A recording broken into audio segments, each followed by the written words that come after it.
Welcome to Roundhouse Roulette, a Walker, Texas Ranger podcast. Thanks for joining us as we recap and review one of the 200 existing Walker, Texas Ranger episodes randomly selected by Roundhouse Roulette. I'm Evan Dalton, here with my bro Adam. What's going on? And the Macho Man, Mr. Bob Leahy. Oh, yeah! Well, we'd like to thank you all for joining us as we snap into another sweet Walker episode. Snap into a Slim Jim. Of course, today that means we'll be recapping and reviewing Season 8, Episode 9, Fight or Die, where Walker goes deep undercover to bust up a prison fighting ring. But, oh my. But, before we strip off our shirts and douse ourselves in Vaseline, join us as we pull up a seat at CD's Bar and Grill. Welcome. Happy New Year. It sure is. It's been a heck of a year.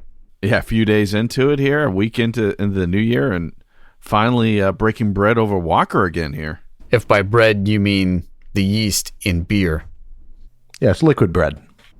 I love it. Let's not, waste any time, man. What does CD have on tap for us this week? This is pretty appropriate because we're just about to break into a new year right now. We're maybe going to break into some new terrain this year on the podcast. And I would say we're definitely going to break into some new terrain tonight because that is what we're drinking. It's a Hopatropica Tropical Pale Ale from New Terrain Brewing Company.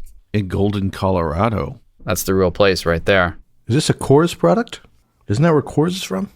They are, but this was provided to CD by some scouts out in Golden, Colorado. Excellent. And this is a microbrew. That's like asking if a Treehouse beer, since it's from Massachusetts, is from the Boston Brewing Company. All right. Dude, throwing some serious shade here at New Terrain. They put a brewery in the small downtown in Kingston, Massachusetts. They're everywhere. It's true. If a brewery can pop up in Adam and my hometown, then that's pretty wild. It's testing the conventional wisdom, which is the only successful small business that can operate and compete with other similar small businesses in southeastern Massachusetts, is a sub and pizza shop. And now the question is, can breweries do the same? My guess is no. Well, there was a brewery in my hometown. You guys have been to my hometown, and it actually moved into the city next door.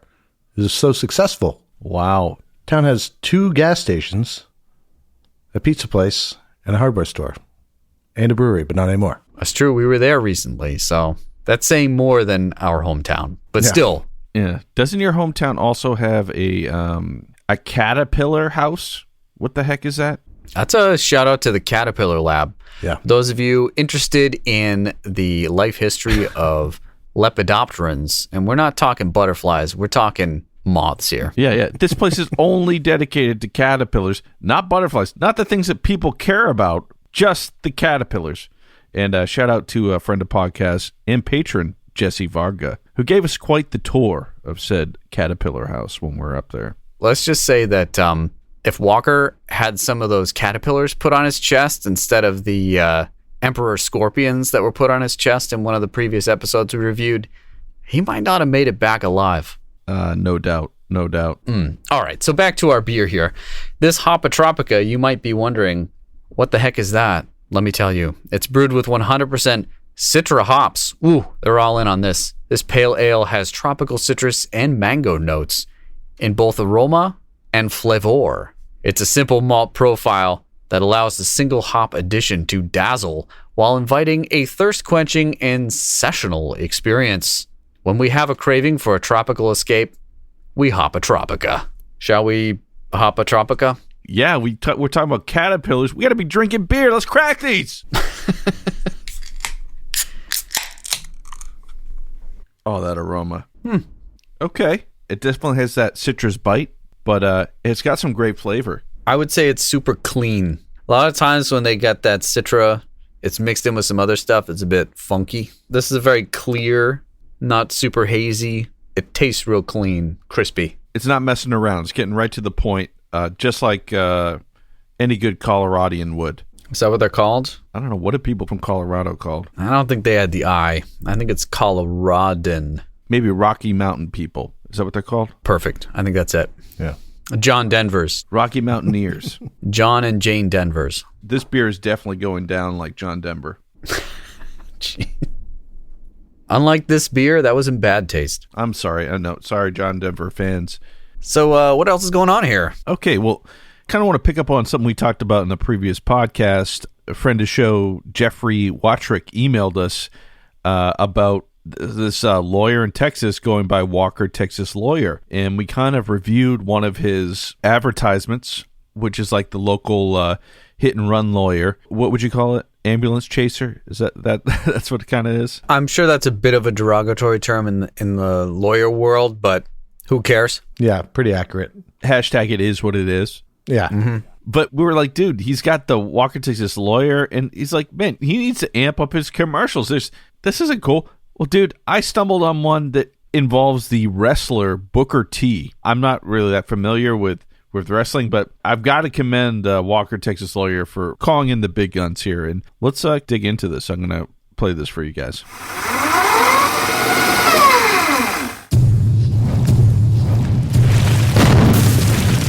Oh. Paid non-attorney spokesperson for Walker, Texas Lawyer.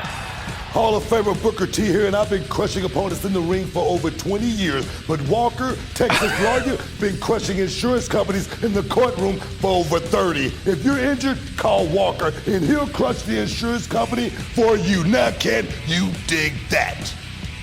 I can dig that. I can and will dig that.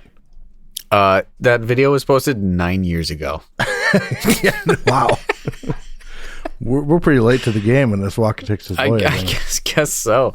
And we found his website. He's still practicing. So I think that answers the question that he's probably not in any sort of legal conflict with, there's no copyright infringement with the play on words. Mm-hmm. Being this episode might deal with some a particular wrestler, I thought that might be a little appropriate to talk about. But sure is, yeah. Mm-hmm.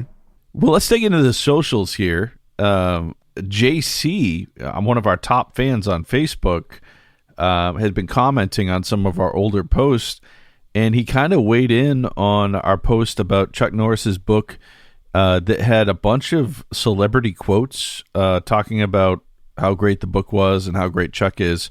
I mean, the people were... we thought it was pretty interesting that Burt Reynolds, Roger Moore, Priscilla Presley, and Bob Barker all were the quotes on the back of Chuck Norris's book telling you to buy it. But JC said, Steven Seagal would have done a great endorsement if he could read or write. Ouch. Probably true, though. So, I mean, I don't know. Are they buddies, though? Or is there bad blood No, there? I think there's bad blood. There's bad blood. Yeah. I haven't seen evidence of it, but I think I've heard that there's bad blood, right? I went down that YouTube wormhole maybe a couple of years ago now.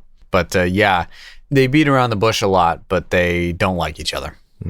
People kept asking Chuck Norris if he'd win in a fight against Steven Seagal because he said something about him once, I think.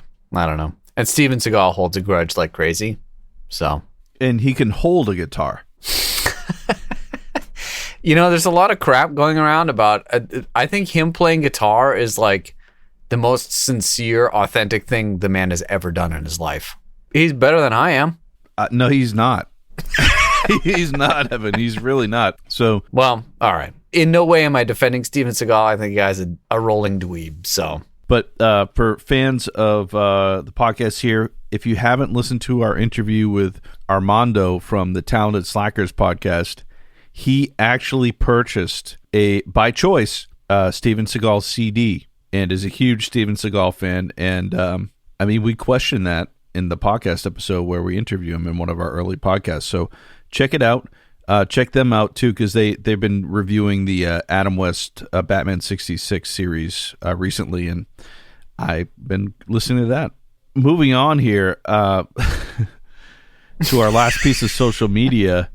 And it kind of ties into this week's episode that we're going to be talking about later, Fight or Die. But as listeners of the podcast might know, Evan got a bronze bust headphone stand of Chuck Norris's head. And he used to have it in his basement in a room where they never go. I'm in that room right now. Yeah, but nobody else goes there because you have boxes everywhere. But you do have kind of like this brick fireplace down there, and you had it displayed prominently on the marble shelf there. And then you said, "Oh no, I put it out to the garage. I don't have it down here anymore." And I'm like, "Dude, that's a bronze bust of Chuck Norris. It needs to be on a mantle. You put that on a pedestal, bro." By bronze bust, though, you do mean 3D printed bronze Plastic. colored. Yeah. It's plastic. Yeah. Okay. All right. Yep. Just making sure. Okay, well, moving on from that, we talked about in the previous podcast that Chuck Norris got one for himself and has a picture of himself holding it. And so we posited on the podcast, Evan, now that Chuck Norris has one too, are you going to put it back on your shelf? And I was at your house around Christmas, and I didn't see it on there. I didn't see it back on the pedestal, and it's not there. Your eyes did not deceive you. And so we put up a post on Facebook, and by we, I mean I, and it says, now that Chuck has his own headphone stand bust, maybe Evan will get his out of the garage and back on the mantle where it belongs. And side-by-side shot of Chuck holding his and yours where it used to be on the mantle there. Well, who did we hear from but villain of this week's episode, Marshall Teague, chimed in, and he said, that's too funny. And I told him, I said, I'm going to tell Evan you'll be coming for him if he doesn't get that back over his fireplace. And Evan, what did Marshall Teague say? He said, words for the wise. Evan, just do it. Look out. You better man up, man. Marshall Teague is a bruiser in this episode. And if he came, you'd be in the ground, dude. You better get that Chuck Norris bust back on. In fact, Bob and I will wait. Go get it. Wait. I'm not going to go get it, but I'll send you a picture, and then you can tell Marshall I'm back. And you need to hold up a newspaper or something with a date on it. Okay. All right. But yeah, I thought we had to kind of dig into that. Marshall plays the villain in this Fight or Die episode, and it's just crazy. He chimed in coincidentally around the same time. Since we've been off a few weeks too, there's actually been a good amount of Chuck Norris news. He posted up on his Facebook page that he's acting again. He's in another action movie, and his stunts are like choreographed by his son Dakota. And there's some kind of badass pics of him doing his thing. Evan, can you describe these? Yeah, he's like in I don't know what you call that, maybe like an Army Ranger kind of get up with the plain baseball cap, and he's seems to be taking it to some bad guys dressed in black. Nondescript ninjas? Yeah, they look like bad guys from the Cobra Clan. Exactly, yeah. Actually, also in the background of that shot, there's a cobra. So I'm painted on the wall. So I'm not far off. But yeah, I love how he's just like walking through a bunch of discarded bad guys. Like it's old hat, because that's what he does.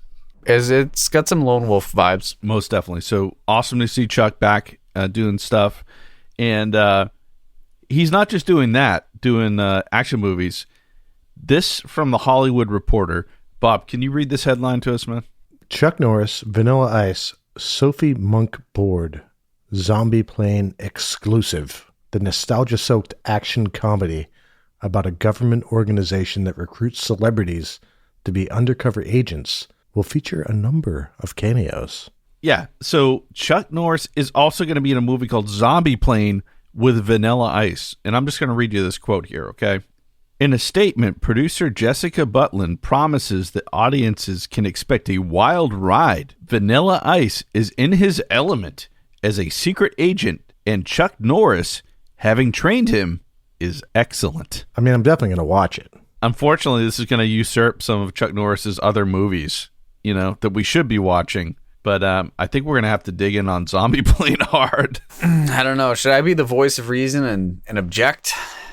2 against 1, bro. I'm overruled. I think we can watch it and then maybe comment on it. We don't need to do a full-on thing. Yeah, probably. Well, we'll watch it, and if it's great, then maybe. Yeah, maybe. Yeah, okay. More likely, we'll mention it. The fact that they have Chuck Norris training Vanilla Ice in anything, I mean, I'm in.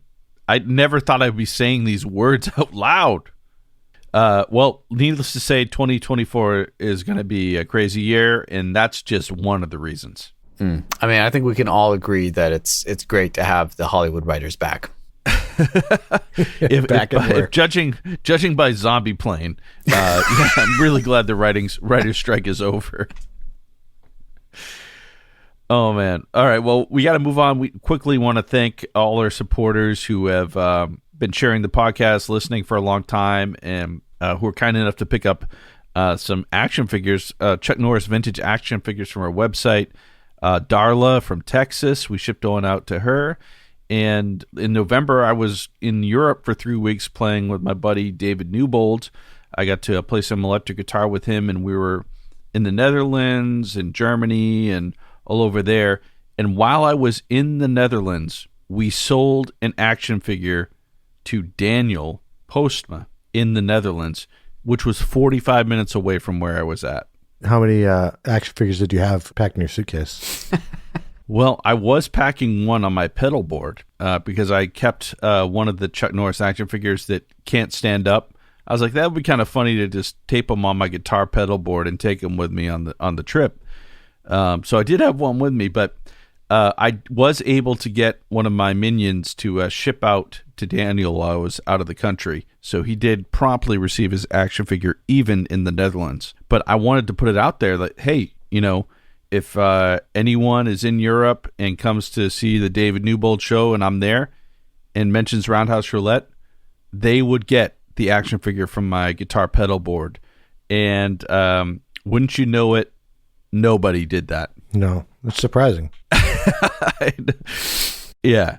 So our bass player, who is from Sweden, was jokingly saying, "Hey, Roundhouse Roulette, you're the guy from Roundhouse Roulette, right?" And I was like, all right, well, I guess if no one comes up, I'm just going to give it to him, is what I was thinking. So we have a Chuck Norris action figure that now lives on Joel Strandberg's bass pedal board in Sweden. So Chuck he's going to all the Swedish gigs with Joel from now on. So shout out to Joel. Thank you for being awesome. And hopefully that brings some tasty tone to your bass rig. And, you can't win them all. Lastly here, we want to welcome back lapsed patron and friend of the show, Michael Rooney is back as a patron for Roundhouse Roulette. He is now complicit in this podcast, Roundhouse Roulette. Everything we say or do reflects on him and his Florida man lifestyle. What did we do to lose him, and how do we get him back? That's all I want to know. Yeah. Hopefully he'll reach out and let us know. I'm sure he will because he has a big mouth. So, Florida man, huh? Yeah. So, like, maybe he got bit by a snapping turtle and his memory came back. Or a nice settlement from that snapping turtle. Exactly. Very close. Exactly. It was in a golf course pond, and he sued the golf course. Regardless, thank you, Mike, for the support, man. Glad to have you back. And thank you, everybody, for the support over the years and currently. All right. Well, we've got a lot to cover this week. Let's get on into it. If you're watching along at home and don't want any spoilers, hit that pause button and watch Walker Season 8, Episode 9, Fight or Die. And come on back to us. All right, welcome back. Let's dig in, boys. This episode originally aired on November 20th, Thanksgiving episode, 1999. And it opens on a prison fight, but not the one you'd typically expect to see in a prison. So this is Copperhead Maximum Security Prison, and it's in Arkansas. And you may be asking the question, why is it in Arkansas? And you know what? We asked that question too, and it was never answered. Actually, it was. Was it? It was. Yeah. Kind of. I had to wrote it in rewind. there. I had to rewind to kind of get the dialogue, and I just was like, okay. We'll get to it. We'll just you know what? By the time we get there, we'll have forgotten that the question was even asked. So we will not get there. Yeah, but we'll try. I will try to get there and explain why this is taking place in Arkansas. So I say this isn't your typical, Hollywood prison fight. What are some aspects of it that make it atypical? Well, for one, it's in a wrestling ring, surrounded by chain link fence. There's a big one. Okay. What else is going on? The camera crew? Is that what we're talking about? Hey, go for it, Bob. Yeah. Yeah, so there's a camera crew, and I have a lot of thoughts on this later on in the episode, more so than at the beginning. Yeah. Oh, no doubt. No doubt. There's a lot of producing going on, directing. We'll get there. A multi-cam shoot is going on. Yeah. Yeah. So the initial scene is, all the inmates gathered around this cage match. And as Bob mentioned, there's like a camera crew and monitors and multiple cameramen. And they're like, there's production value going on here in addition to the entertainment value. But there's some dude in the middle and they're all shouting at him, "Finish him, Hammer! Finish him!" And people are just screaming at Hammer. And Hammer is just like wasting some dude. And then he like snaps his neck. And Hammer definitely finished him. After that, and you're like, what just happened? The chief of guards at the prison, whose name is Lieutenant Tracton, he's played by Marshall Teague, who we talked about earlier. They're doing a raid of some guy's prison cell. And they cut open the mattress, which, I mean, come on now. Why are you going to hide it there, right? And they find a VHS. And not only do they find the VHS, but they find a VHS labeled with Sharpie. Yeah. Hammer kills some other dude's name. Yeah. And they're like, "Oh, all right, we got you." So they're like, "Okay, well, you're going to fight the Hammer right now, and he going to kill you." So they put him in the cage, and the Hammer wrecks him. And the warden is talking with Lieutenant Tracton. He's like, "Another undercover cop. When are they ever going to learn? This is my house." Yeah.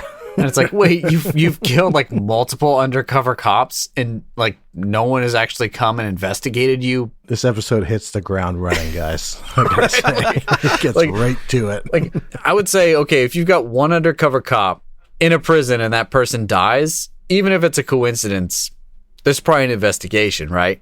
If two die, there should definitely be an investigation. It seems like there have been like 6 people who've come in and just been killed, and they're like, "Oh, it's just an accident," Yeah. Yeah. So fast forward to Ranger headquarters, and we see Alex holding a little meeting with the Rangers and saying that the prison doctor signed off on it being a suicide, but no one's buying that, including the Texas Rangers. They're looking at pictures and there are all these punch bruises and stuff. And Walker's like, that looks like more of a fight than him falling off a few flights. That's some serious detective work right there. And Alex is like, well, the governor says you don't have to go undercover. You really don't have to. So like, you don't have to go undercover. He's making it clear you don't have to go undercover. It would be really dangerous. You don't have to go undercover. Did I tell you don't have to go undercover? You really don't have Walker's to. like, I'm going undercover. Yeah, that's what yeah. And then she just like rolls her eyes. I thought you might say that.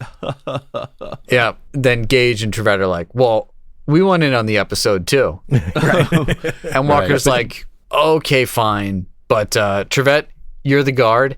And Gage, I'm going in before you. Right, as a convict. And Alex is like, yeah, it's really dangerous because the corruption probably goes all the way up to the prison warden. Right. There's no lifeline here. Yeah, so you're really on your own. So Walker, he goes in on the bus, and we see the bus unloading. Marshall Teague is, spouting out what he says to all the inmates who come in. And he's like, no one's going to, I don't know, he's like, no one's going to wipe your butt for you or something. Yeah, he's like telling people, get off the bus, come on out here. Oh, man. And while this is all happening, this is a Walker episode, so the credits are still rolling. And it's showing the guest stars, and one of the guest stars, obviously, is Marshall Teague. And then it puts in Randy Savage. You see that little nugget flash across the screen, you're like, okay, you have my attention. Yeah. Yeah. We got Macho Man up in here? What? Snap into a Slim Jim. Absolutely.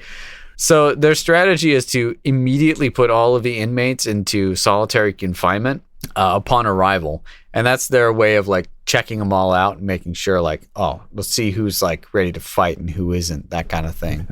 And who's an undercover cop and who's not. Exactly. Yeah. So Walker goes directly into solitary confinement. Meanwhile, we see Hammer, and he's like best buds with the warden and Lieutenant Tracton. They have a lot of meetings in this episode, and they're just like on the same level, which seems weird. We never actually learn what. Well, I don't recall ever learning what the Hammer's actually in prison for, but he does kill a lot of people in the ring, so he should probably stay in prison. It doesn't seem like the type of guy you want to be pals with, but you know. Yeah, so this makes it easier going forward. Let's just jump into what they're doing here. They've got the Hammer, who is like an inmate there, who is, I guess, just so tough that he wins every underground cage match at this penitentiary. That they keep putting people up to fight him, and he keeps beating them, and they're videotaping them and then selling the videos on the black market to make money. I think they're putting them on the internet. Maybe they're selling them on the internet. I didn't catch what they were doing with them. Yeah, I don't understand how they're making money, and how even if a bad one was going to make them more money than a good one. Well, we'll talk to the producer later in the episode. He has some thoughts, but he doesn't. Yeah. But he doesn't shed any light onto what they're doing with them or who the market is. Well, he was talking about like how to sell more. You aren't the target market, are you, Bob? Well, you buy those videos. I think we should cut his mattress open. Oh my god! Yeah, Take your webcam into your bedroom, Bob. Wait, no. Did you guys notice the training montage after Walker goes into his prison cell, though? Where he just starts pumping iron and then play this awful music. Yeah, it's like straight out of Rocky. It's amazing. Let me just say, I was like, dude, if Evan doesn't make a gif of this training montage, like he's in solitary confinement for 2 seconds, and then he starts just like going to town, doing push-ups, almost as if he's like doing his whole total gym routine without a total gym.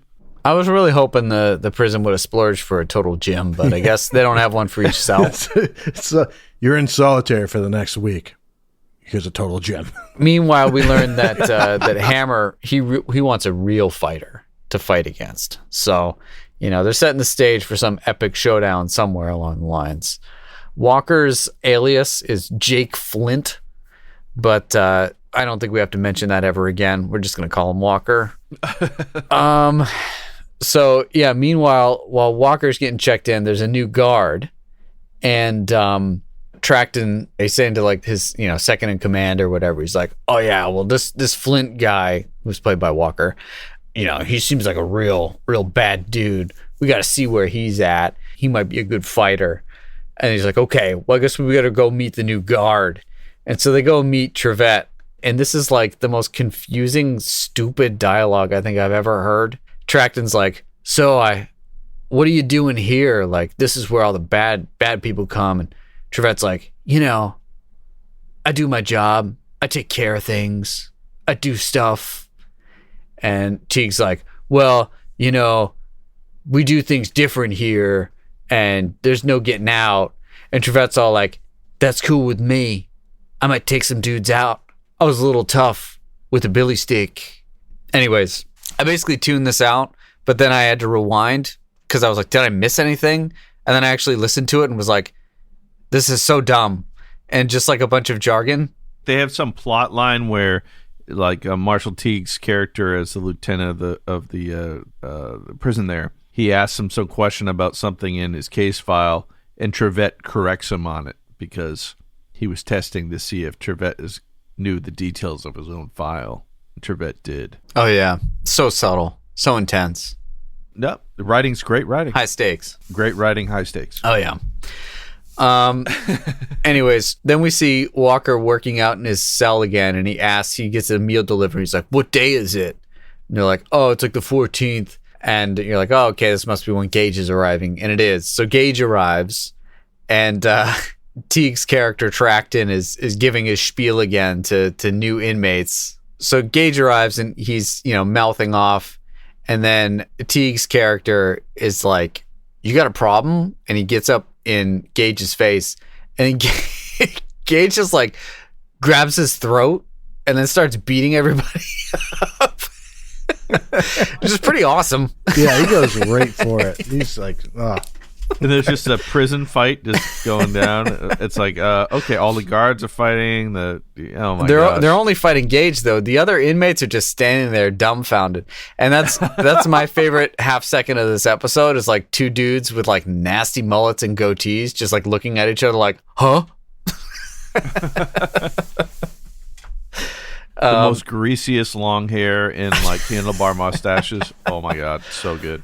Anyways, surprise, surprise, Trevette ends up taking out Gage and trying to make it look as realistic as possible, and trying to sell his role as the prison guard. And also make sure that they don't do too much bad stuff to Gage. Right. So Trevette's the one to put him in solitary.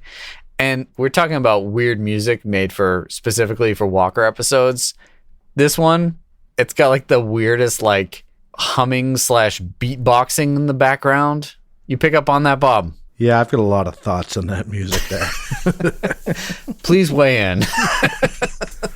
Well, there's some ripping guitar parts, right? If I'm thinking of the same part, was that later? It almost sounds like someone playing like the didgeridoo while beatboxing. Yeah. There was a lot of like heavy metal guitar in this one. It's like a blatant Guns N' Roses ripoff, and it ends like a scene. Fight or die. Yeah. It's so the name good. of the episode. Yeah. So then we see, Trevette, he sits in on, fight night or whatever. And then we see him back in his dorm room, basically. Yeah. And he's got a sick transistor radio that's playing really terrible music. And while it plays, he turns it up loud and then calls on his flip phone, Alex in Sydney. And he gives him the lowdown. And he's like, yeah, they got this guy, the Hammer. He's real awesome. He's like, he calls him real awesome. Yeah. Yeah, he's like murdering people. He's real awesome. And he's like, yeah, they do fights and stuff, and people die, and then the conversation ends, and then Trevette puts the phone into the back of into the transistor radio or whatever. I just want to say at this point, why wouldn't they send in the law enforcement then? Yeah. There was no reason, like, they've already confirmed what's going on. Right? Because this goes all the way to the top, right? And we need the warden. Oh, yeah, that's true. Well, no. The warden's sitting there during all the fights. Walker's already seen it. But the episode's only 15 minutes in. So they make a decision, and the episode continues. Right. At which point Walker gets out of isolation and gets sent to D block, and he's really lucky to be sent to D block. And he gets put in with two of the most informative cellmates he ever could have found. Yeah, these guys really lay it out for us. They explain the whole thing. I think they're like exposition roommates or something like that. Yeah. Also, the two of them are probably also undercover cops. Yeah, they sure act like it, actually. Walker learns from his two cellmates all the ins and outs, who's who, all that fun stuff. And meanwhile, Trevette's getting his room searched by the second in charge for Tracton, and it gets a little bristly, but they don't think to take apart the radio that he's brought, and so he's all good. Trevette kind of walks in on them while they're searching his room and plays it off, thankfully. Mm-hmm. Mm-hmm. Meanwhile, we cut back to Walker in his cell with his two cellmates, and Tracton shows up, throws him a jar of Vaseline, and I think all of our minds went to dark places at that point. Yeah, what was that all about? Yeah. And Walker's like, "What's this all about?" And Tracton's like, "Strip down from the waist up and grease up. I'm gonna make you a star." Yeah, I mean, Evan, if you don't put that bust up on your mantle, Marshall Teague's going to come to your house with a thing of Vaseline, and he's going to put you to work. Yeah. I don't really have any desire to, engage in hand-in-hand combat with any human, but I definitely don't want to engage in hand-in-hand combat with another human that's greased up with Vaseline. Well, it's for the cameras, is what he said. Yeah. I guess every fighter there has presumably smeared Vaseline all over their upper torso for the cameras. So gross. I mean, you gotta spend like hours in the shower trying to get that off. Not if you're dead. If you lose. Yeah, that's true. That's true. Well, the guys in the cell, they told Walker that he goes, well, what happens if you don't want to fight? And they go, well, you fight or die. That's true. Another drop of the Yeah. the So they title of the already episode. did the episode there. I was like, oh, that was teed up nicely, very nicely. Yeah. Hit that one right on the head right there. After he's thrown the jar of Vaseline by Tracton, one of Walker's cellmates is like, who's he fighting against? And Tracton's like, oh, he's fighting against Wide Load Lundgren. Yes. And I'm like, okay, enter Macho Man. Yeah. And indeed, he fights Macho Man. Now, I will say, this fight, second only maybe to Tobey Maguire's Spider-Man fighting Buzzsaw. I mean, what's more of a fair fight? Someone with spider sense or Walker? Honestly, probably. I mean, for Macho Man, Yeah. probably the spider sense. I mean, because Walker, he's got his own spider sense, and he's essentially a Superman. So Walker's a good foot shorter than Randy Savage, right? I mean, Randy Savage fought Spider-Man and Walker. Come on, that's pretty awesome. Indeed. Supposedly, this is to the death in the underground prison fight ring. How did this fight go down? I mean, both of them got some punches in. It was cool to see Macho Man go toe to toe with Chuck Norris, was it not? Outstanding. I mean, it was worth the price of admission for this. Yeah, I kept checking. I felt like Macho Man was stamping his feet when he was punching people, like they do in wrestling, just out of pure habit. He's like, yeah, stomps his feet. Like he couldn't not do that as part of his act. But I mean, if you're gonna fight someone on TV, you want to fight a professional wrestler. They know how to not hit you, right? Right. It was great. Macho Man was jacked. Surprise, surprise. Walker, although completely disadvantaged in size, age, and sheer bulk, completely hoses Macho Man, a.k.a. Wide Load Lundgren.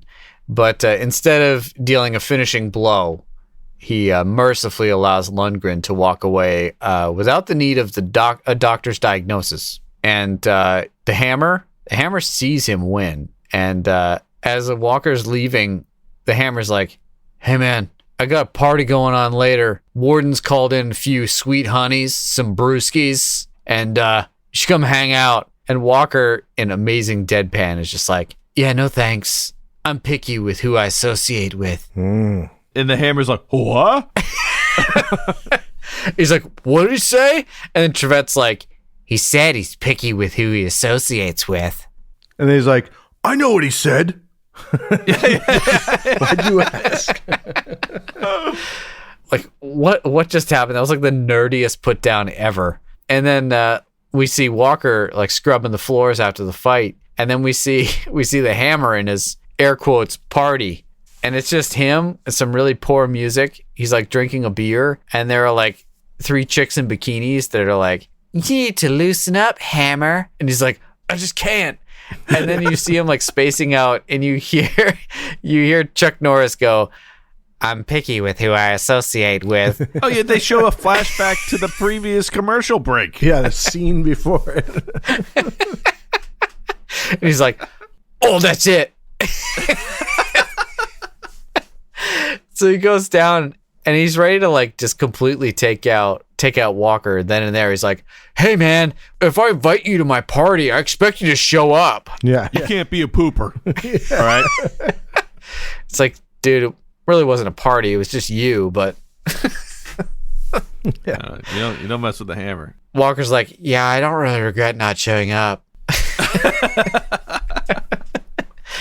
Yeah, the Hammer's about to take him down, but Trevette, he swoops in and he's able to bail out Walker. He's like, think about it, Hammer. What would the lieutenant think if the cameras weren't rolling for this fight if you kill him right now? Indeed. I forgot to mention, Macho Man Randy Savage gets his speaking part in before this, in that when Walker's scrubbing the floor, he comes in and he's like, you think he's going to like try to take out Walker or something, but instead he shakes his hand and he's like, Is something wrong with your throat there, Evan? Do it. thanks for not taking me out when you had the chance. Thanks for not taking me out when you had the chance. There it is, yeah. Let me offer you some advice. You take him out if you get the chance.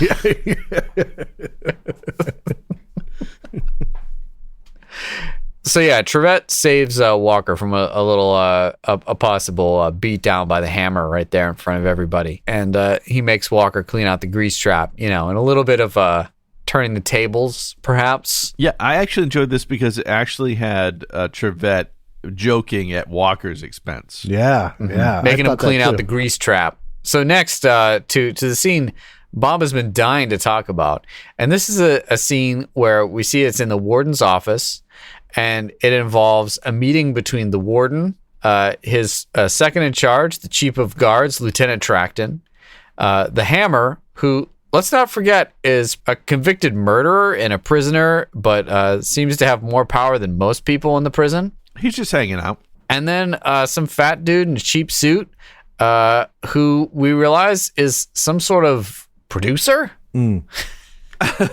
What's going on? He's an underground Fight Club VHS producer. You say internet, Bob, but I don't think so. Yeah, no, not streaming, but I think on message boards they're promoting this, and then people would buy the tapes by mail. That's what I took away. There was definitely an online element because he was talking about what the fans want, how they communicate with him. Even going back to the previous fight, the head guard played by Marshall Teague, he was like directing the cameras. Did you guys notice this too? Yeah, Marshall Teague was literally behind the monitors saying, "All right, camera 2, get low." He's got the headphones on. One of the earliest fights he was doing that. I'm like, oh my gosh, this is insane. It's so great. I mean, he's doing double duty, man. He's corralling these fights. He's a talented director, That's true.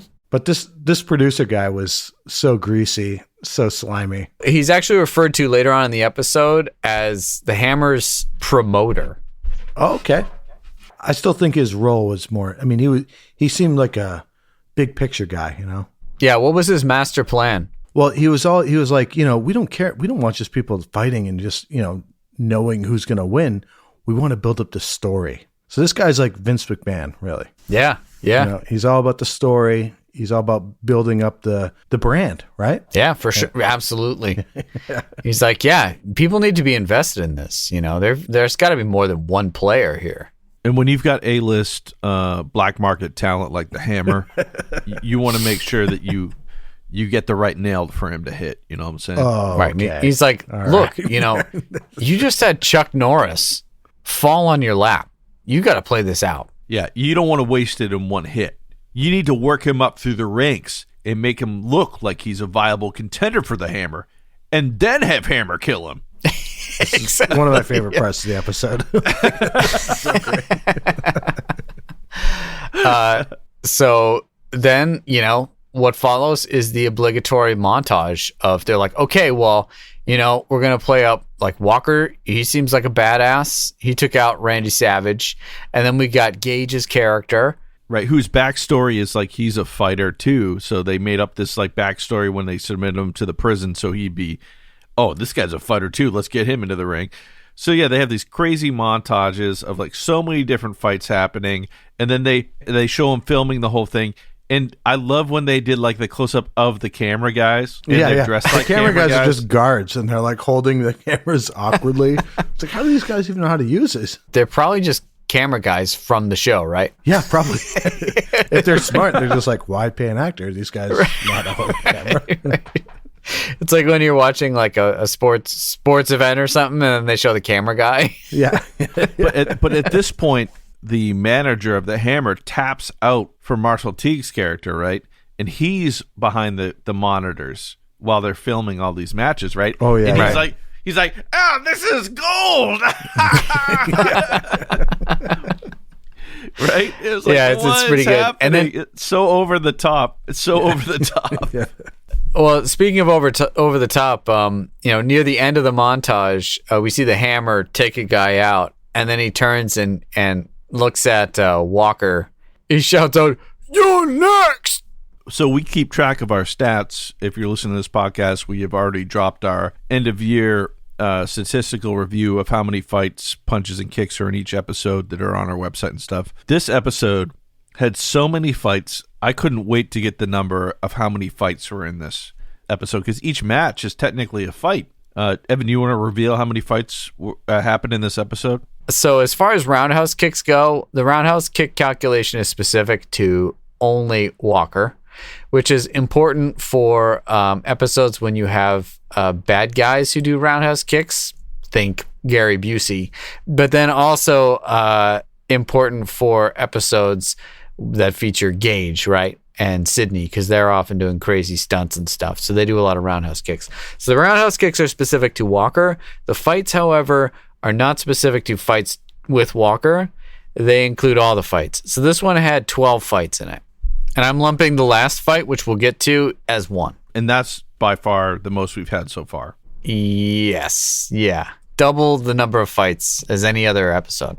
So if you really liked like Bloodsport or some other, if you're into Mortal Kombat, something like that, this episode will be right up your alley because there are lots of fights in this one. Anyways, something goes on and basically the warden thinks that someone's on to them. Not exactly sure why. Things get rushed through. I feel like maybe the editing was off and the scene where Trevette phones out and gets found out happened after when it should have. Does that make sense? Yeah, I think you're onto something there. I think the editing's off because they're like, oh man, the warden thinks that something's up. He wants a big fight now. And the warden wants this to be a fight to the death. Yeah. And so Trevette's like, oh, I guess I better phone this one out. And so finally he's like, well, the stakes have gotten so high that I guess I should call in the troops now. Again, should have called him in as soon as you had evidence, like on day one. But, I know you wanted to see some more fights play out, and that's all cool. And the Hammer is real awesome. So, you got to see him fight at least. But he phones it out and is immediately found out by the second in charge warden dude, or the chief of guards or whatever. But, the die are already cast in Hammer, and he's going to take out Gage, and he's going to kill Gage. And then once he kills Gage, he plans on killing Walker. Mm-hmm. Yep, no doubt. And so we get the epic fight showdown that we wanted. Lots of spin kicks, lots of punches to the face. I think we can probably say that Gage gets his butt whooped pretty soundly. And he's about to get taken out, but Walker, he taps in. And he taps in right when everyone else finds out that they're all Texas Rangers. What happens is the kind of deputy guard follows Trevette back to his room and overhears him calling Alex for help to call in the cavalry. Takes Trevette back to the fight ring, tells Marshall Teague's lieutenant, hey, these guys are Rangers and so are Walker and Gage.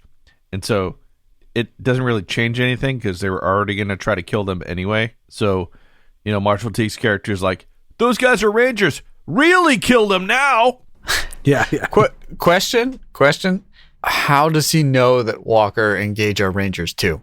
Yeah, I don't know, because we didn't hear that in the dialogue, but that's how it came out. So are we to assume that Trevette, upon capture, immediately ratted the two of them? Yeah. That's totally something he would do, right? Pretty much. It sounds like that's what happened, yeah. Like that's the only other explanation. That's the only explanation. Right. At this point, I remembered. They're like, oh, you're a Texas Ranger. You're from out of state. That's how we didn't know that you were an undercover guy. That is why this is taking place in Arkansas. Anyway, Gage is about to be hammered to death. And in the confusion of being outed as Texas Rangers, Walker pushes his way into the ring and kicks the hammer off of Gage. And Gage lies, like a dead fish at the side of the ring as Walker takes on the Hammer. So, there's a lot of back and forth, obviously, because they're fairly evenly matched opponents. The Hammer being twice the size of Walker, but Walker being twice the fighter. So, a real a stalemate, right? Twice the age as well. But sure, but that age, let's not be ageist here. It's just a number. Exactly. Particularly in this show. And they're locked in combat or whatever, and they're sort of going at it. And it's like, boy, I wonder who's going to win this fight. But the warden or the assistant warden gets a shotgun, and is going to take out Walker because he's like, okay, well, he's a Texas Ranger, so I'm going to shoot that fool. And Macho Man Randy Savage is like, Flit, look out! And he pushes the guy with the gun, and the guy accidentally shoots and kills Hammer. Yeah. I think that's when Macho Man had the gun. Or maybe he never had the gun in the episode. I don't think he ever had the gun in the episode. Maybe that's what I was associating the screenshot with. Either way, doesn't matter. Yeah, so they have a big prison brawl after that. All pandemonium breaks loose. Trevette ends up fighting Marshall Teague, while all the prisoners beat the crap out of the wardens or the guards. Right. So all the guards get taken out, right? Except Trevette is victorious over Teague's character, Tracton. And then sort of the three Rangers kind of group together like, all right, we did it. And it's like, no, there's still like dozens of convicts around that are looking to kill guards. And they all know that you're Texas Rangers now. How is this tied into a pretty bow right now? Well, no, they've seen that the Texas Rangers have relieved them from their weird fight ring that they had to participate in. Honestly, they all kind of seem to like it. people in the audience did. There are worse things.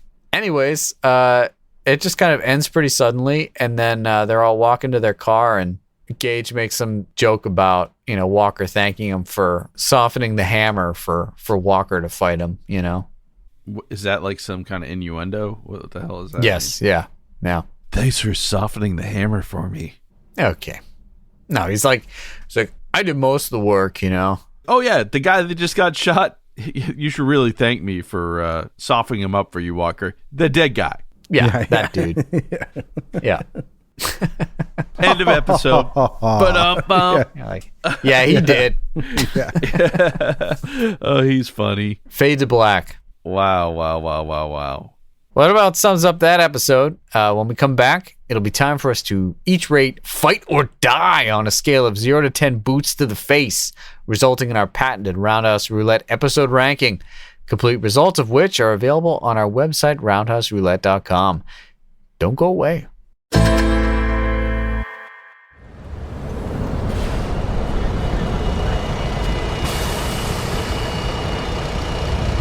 Hustle off the bus, you mangy mutts. Oh, man, chill. Man, we aren't even off the bus and this guy's on us. What do you think this is, home ec? No one's going to change your diapers from this point on. My name is Lieutenant Dalton. I'm Chief of Guards. My job at this institution is to make your life a living hell, and I love my work. You've had 3 strikes, you're out, and now you're mine. Here at Copperhead Penitentiary, all new inmates start out in solitary confinement.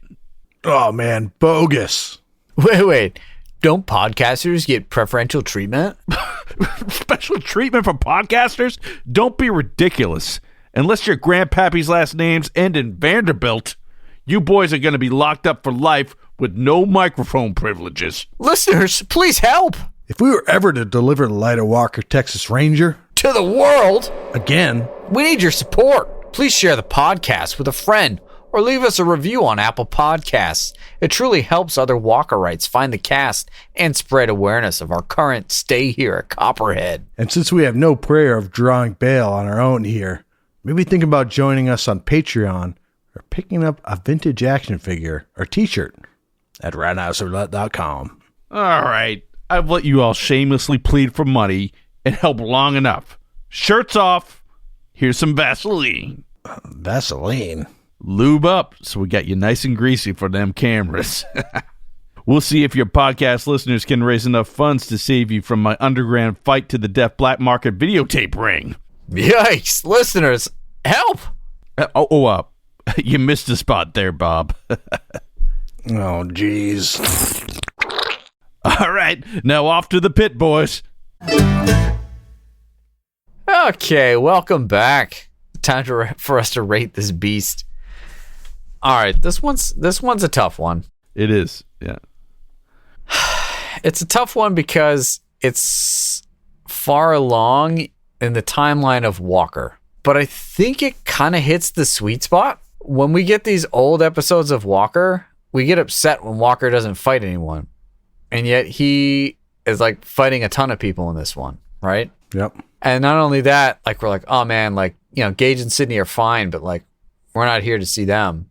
And Gage gets his mail delivered and then Walker's got to bail him out. And, you know, who knows how that fight would have ended? Pretty sure the hammer would have killed both of them, but, you know. But we'll never know. So we see a lot of fights, but, you know, it's kind of like maybe be careful what you wish for. Because, like, Walker's fighting, there are 12 fights in this episode, only 2 roundhouse kicks. No explosions, no chases. They spent their, I think they spent their budget on getting Macho Man, which was sick. Yeah, yeah. And I think Macho Man adds a point for sure in my rating here. Maybe 2 points. Yeah, five points for Bob. Points. Yeah. I mean, let's. I mean, was it the same season as the one with Hulk Hogan, or was that the following season? That was season 9, right? Yeah, it might be. Yeah, but regardless, this blows the Hulk Hogan episode out of the water. Yeah, I mean, Hulk Hogan, you're like, okay, so he's gonna like kick people's ass. No, he gets hit over the head with a newspaper or something, and he's out. Randy Savage he's legit. So like that guest star, worth it. Marshall Teague, worth it. Yep.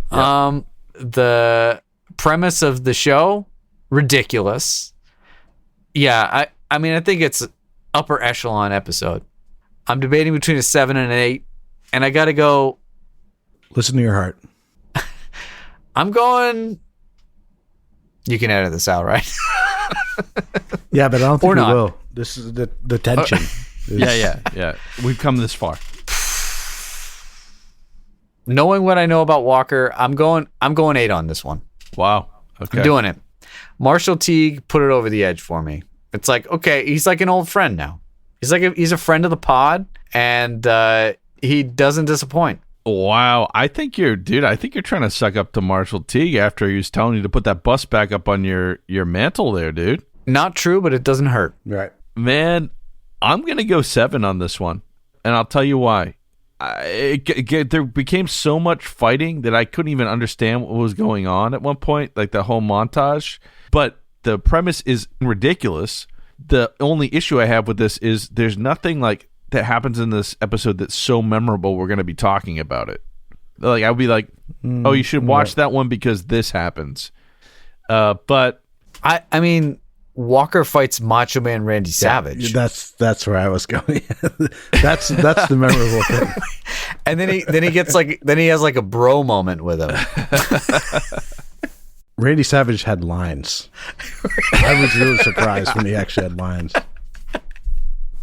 yeah, I'm looking at some of my other stuff here. I think you guys are right. I mean, We've made our case. I was feeling 7. I was really feeling 7. But yeah, looking back at some of my past rankings, yeah, this is definitely an 8. You know, I think the fact that this is taking place in season 8 is notable. And I think we lose track of that with our random selection, right? But like every time we get a season 8 episode, it's like, oh, you know, Walker's like sitting behind a desk telling Sydney and Gage to go ninja kick people. And in this, he's like undercover doing a training montage in a cell and then beating up Macho Man Randy Savage in a fight to the death.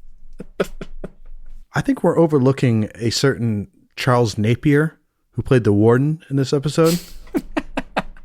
He played the leader of the band in the Blues Brothers when they played at the place with the chicken wire. Did you guys recognize him? Wait, what? I definitely recognized him from a few things. A ton of stuff, yeah. But that was the thing I had to hunt down. He was what was the name of the band that was supposed to play? Good Old Boys. The Good Old Boys. The Good Old Boys. Yeah, he was the leader of the Good Old Boys. You're gonna look funny eating corn on the cob with no teeth. Yeah, that's him, man. And I was like, who is this? And I went down that rabbit hole and I was like, oh, this guy's he's in a ton of other stuff too. It's great. Yeah. So that was just like the icing on the cake for me on this one. But I mean, had a strong start, right to the fights, not a lot of dialogue. There was only a few throwaway scenes. And those throwaway scenes and, lack of car chases and explosions. Yeah. The only things that kept it down. So I'm going to stick with you guys. I'm going to go solid 8. We're going to go unanimous. I mean, yeah, ridiculous premise. Two montages. Two solid montages. Right. You can say that there are things we won't remember about this episode, but like I still regret my ranking of that the Irish episode. Like I think of that episode a ton because it was so ridiculous. And this one we're going to be thinking about. Oh, they're directing cameramen with the monitors and all that. Oh, it's lower.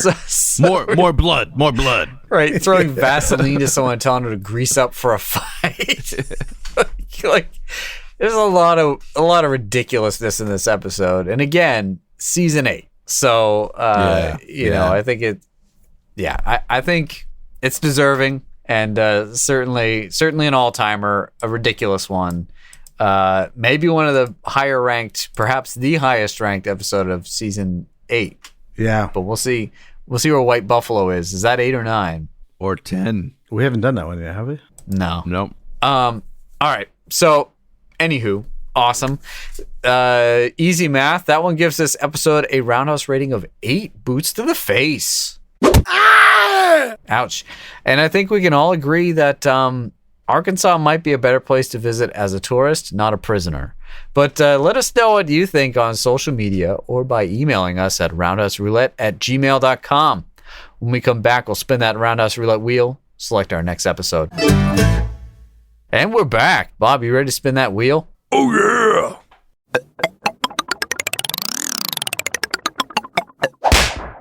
Ooh. Okay. That sounds enticing.